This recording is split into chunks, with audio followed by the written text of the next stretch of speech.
नमस्कार प्यारे साथियों, आप सभी का जीसी जाखड़ यूट्यूब चैनल पर अभिनंदन है, स्वागत है। आज हम चर्चा करेंगे सुप्रीम कोर्ट के द्वारा दिए गए हाल ही में एक महत्वपूर्ण निर्णय जिसकी आलोचना की गई है।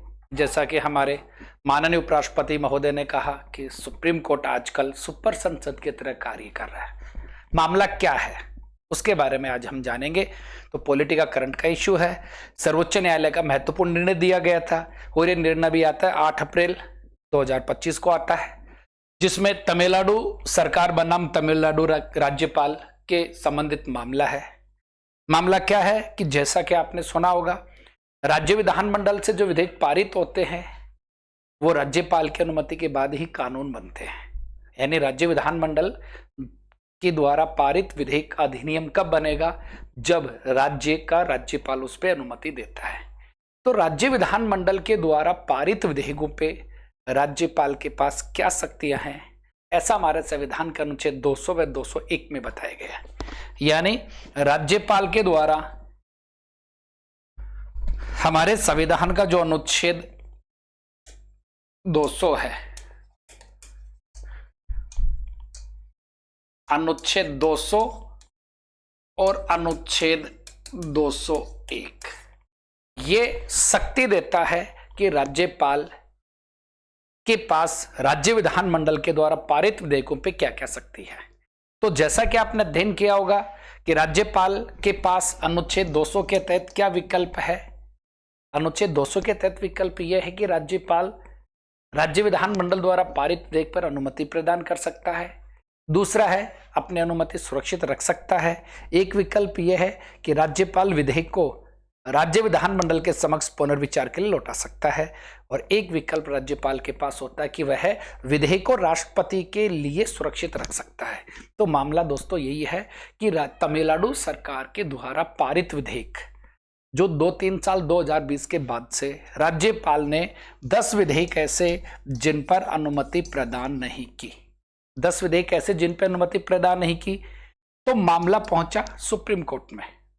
सर्वोच्च न्यायालय ने कहा कि अगर राज्यपाल संवैधानिक कर्तव्यों का पालना नहीं करता है तो परमादेश की रिट के लिए न्यायालय में जाया जा सकता है, ठीक है ना। और सुप्रीम कोर्ट ने यही कहा कि उच्च पदों पर आसीन अधिकारी हैं, उन्हें संविधान के मूल्यों से निर्देशित होना चाहिए, संविधान के मूल्यों से निर्देशित होना चाहिए। मामला यही उठा, जैसे माननीय उपराष्ट्रपति महोदय ने कहा कि क्या सुप्रीम कोर्ट राष्ट्रपति व राज्यपाल को निर्देश दे सकते हैं?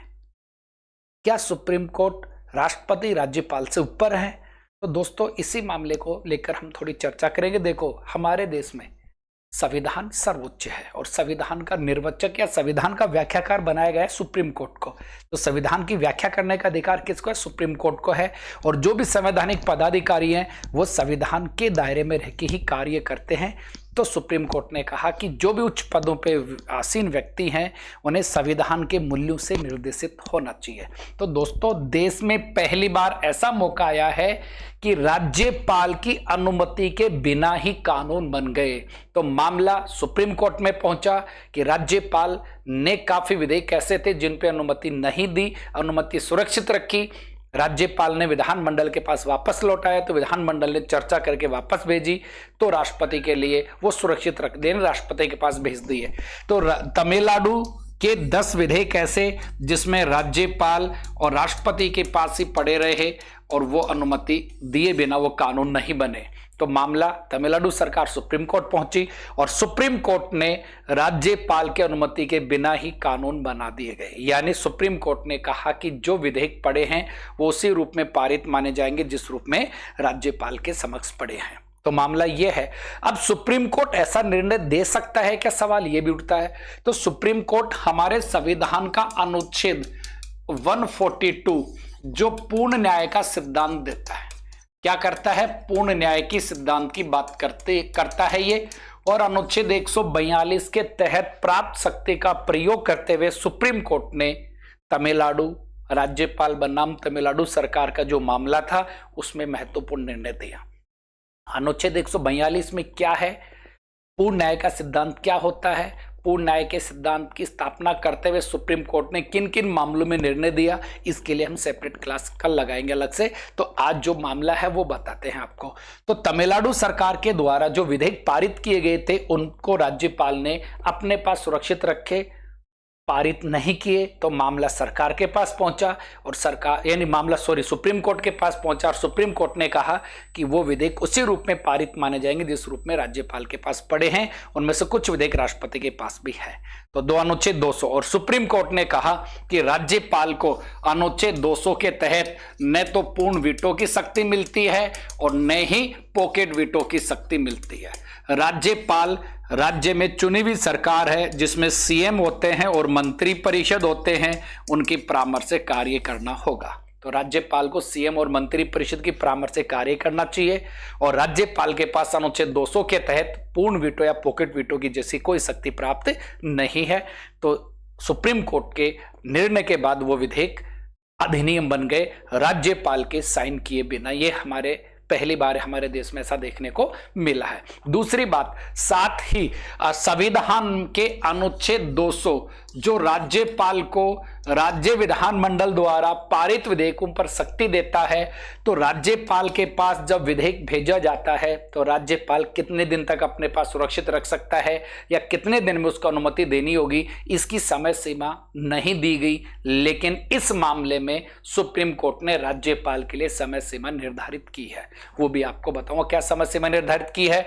और जब राज्यपाल के पास अनुच्छेद 200 के तहत एक विकल्प मिलता है कि वह विधेयक को राष्ट्रपति के विचार के लिए सुरक्षित रख सकता है, तो राज्य विधानमंडल के द्वारा पारित विधेयक जिसने राज्यपाल ने राष्ट्रपति के विचार के लिए सुरक्षित रखा है, तो उस विधेयक पे राष्ट्रपति क्या क्या शक्तियां रखते हैं वो बात अनुच्छेद 201 में है। और राष्ट्रपति उस विधेयक पे अनुमति प्रदान कर सकते हैं, उस विधेयक पर अपनी अनुमति सुरक्षित रख सकते हैं और उस विधेयक को राज्य विधानमंडल के समक्ष पुनर्विचार के लिए लौटा सकते हैं।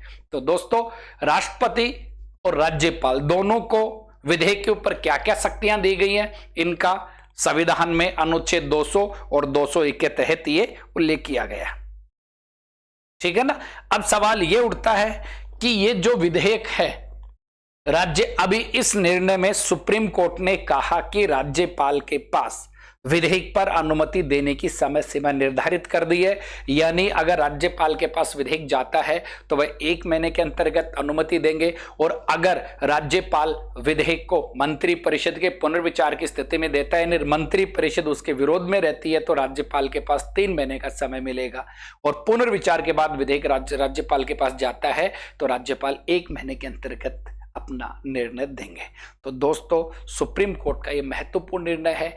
इस निर्णय में पहली बात तो ये कि राज्यपाल की अनुमति के बिना ही विधेयक अधिनियम बन गया। दूसरी बात ये कि राज्यपाल के लिए अनुच्छेद 200 के तहत समय सीमा का निर्धारण किया है, जो कि संविधान में उसकी समय सीमा का निर्धारण नहीं था। और अनुच्छेद 142 के तहत सुप्रीम कोर्ट ने ये निर्णय सुनाया। अनुच्छेद 142 में पूर्ण न्याय का सिद्धांत है। अनुच्छेद 142 में सुप्रीम कोर्ट को विवेकीय शक्तियां मिलती हैं। इसके तहत सुप्रीम कोर्ट ने कौन कौन से निर्णय सुनाए, तो इसकी चर्चा हम अगली क्लास में करेंगे। तो पॉलिटी से संबंधित करंट के समसामयिक विषयों से जानकारी प्राप्त करने के लिए जुड़े रहिए जीसी जाखड़ यूट्यूब चैनल के साथ और GC campus by GC Jakhar application download कर सकते हैं, जिस पे आपको राजनीति विज्ञान के संपूर्ण कोर्स उपलब्ध होंगे। धन्यवाद दोस्तों, जुड़े रहिएगा। अब कल की क्लास में हम अनुच्छेद 142 के तहत सुप्रीम कोर्ट के पूर्ण न्याय के सिद्धांत का अध्ययन करते हैं। धन्यवाद।